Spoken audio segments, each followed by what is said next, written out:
আচ্ছা, centripetal force বা অপকেন্দ্র বল নিয়ে আমরা একদিন বিভিন্ন ক্যালকুলেশন করেছি। সেখানে আমরা দেখেছিলাম যে একটা সাইকেলেরই কত রকমের দিকে যেতে হয়। তা এটা আমরা আরো প্র্যাকটিক্যালি আমরা দেখার চেষ্টা করি, সেন্ট্রিপেটাল ফোর্সটাকে ফিল করার চেষ্টা করি। এক সেকেন্ড দেখো, আমরা এটাতে জল নিচ্ছি, ঠিক আছে? এইবার দেখো, আমি যদি এই গ্লাসটাকে এটা গ্লাস হিসেবে করো, এই গ্লাসটাকে যদি আমরা উল্টে দিই, জলটা সব পড়ে যাচ্ছে, তাই তো? কিন্তু দেখো, এইবার দেখো, জলটা আবার এখানে দিলাম, এবার দেখো কি করছি, জলটা আছে। এবার দেখো, আমি যদি এটাকে রোটেশনাল মোশন দিই, দেখো জলটা কি পড়ছে, গ্লাসটা কিন্তু ঘুরছে, দেখতে পাচ্ছ নিশ্চয়ই? জলটা কি পড়ছে? পড়ছে না। তাহলে কি ঘটনা ঘটলো? দেখো এটার মধ্যে জলটা আছে, কিন্তু আমি যখন ঘোরালাম তখন কি জলটা পড়লো? পড়লো না, ঠিক আছে?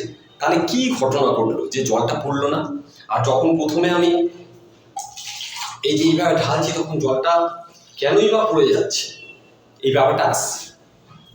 এই ব্যাপারটায় দেখো, যখন আমি গ্লাসটাকে এরকম উল্টে দিচ্ছি জল সহ, হ্যাঁ, এখানে জল ছিল, এর এমজি ওয়েটটা নিচের দিকে কাজ করছে, এই এমজি ওয়েটের জন্য জলটা পড়ে যাচ্ছে। জল আমি এমনি উল্টে দিলাম।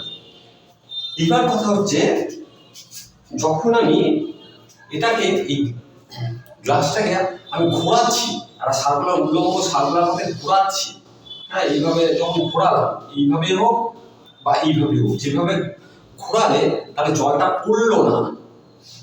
কেন পড়লো না? কারণ এটা তো এনজি এদিকে কাজ করছিল, যখন গ্লাসটা উপরে দিয়ে উঠছে তখন এনজি কাজ করছে। তাহলে এই এমজি নিচের দিকে যে ফোর্সটা, সেটাকে রেজিস্ট করার মতো কোনো ফোর্স এসছে, রেজিস্ট করার ফোর্সটা তাহলে কোন দিকে কাজ করতে হবে? নিশ্চয়ই এমজি নিচের দিকে, তাহলে নিশ্চয়ই এই দিক বরাবর বাইরের দিকে কাজ করতে হবে। হ্যাঁ, যখন তাহলে গ্লাসটা এই পয়েন্টে, তাহলে উপরের দিকে নিশ্চয়ই একটা ফোর্স কাজ করতে হবে। তাহলে এই ফোর্সটাই ছিল হচ্ছে সেন্ট্রিপিটাল ফোর্স, যার মান বারবার আমরা বলছিলাম এম ভি স্কয়ার বাই আর, যেখানে আরটা হচ্ছে এই যে এখানে আমি এই দড়িটা ধরে ঘোরাচ্ছিলাম, তাহলে এইখানে সেন্টার হচ্ছে আমার হাতটা, আর এই ডিস্টেন্সটা হচ্ছে আর, এই লম্ব ডিস্টেন্স হচ্ছে আর এক্ষেত্রে।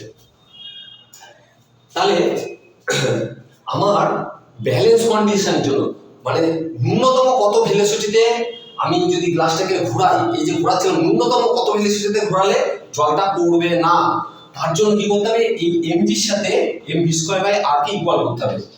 M V square by R কার সাথে ইকুয়াল হতে হবে? এমজির সাথে ইকুয়াল হতে হবে। তাহলে এখান থেকে আমরা কি পেয়ে যাবো? ভি স্কয়ার সমান হচ্ছে আর জি, বা এখান থেকে পেয়ে যাবো ভি সমান হচ্ছে √/r জি। মিনিমাম যদি আমরা এই ভেলোসিটিতে আর এর মান জানবো, যে দড়িটাতে ঘোরাচ্ছি তার রেডিয়াসটা, যে সার্কুলার পথে ঘোরাচ্ছি সেই সার্কুলার পথের হচ্ছে রেডিয়াসটা হচ্ছে আর জি তো আমাদের জানাই আছে 9.8 বা 10 মিটার পার সেকেন্ড স্কয়ার ধরা হয়। হ্যাঁ, তাহলে সেইখান থেকে সেই মিনিমাম ভেলোসিটিতে যদি আমরা ঘোরাই, তাহলে হচ্ছে আমরা এই এটা পড়বে না, জলটা পড়বে না। কিন্তু যদি ভেলোসিটির মান তার থেকে কম হয়ে যায়, তাহলে কিন্তু জলটা পড়বে। কিন্তু ভেলোসিটির মান যদি এই মিনিমাম মানের থেকে বেশি হয়, হ্যাঁ, তাহলে আবার জলটা কিন্তু পড়বে না। যদি বেশি হয় তাহলে অসুবিধা নেই, কিন্তু কম হলে জলটা পড়ে যাবে, ঠিক আছে?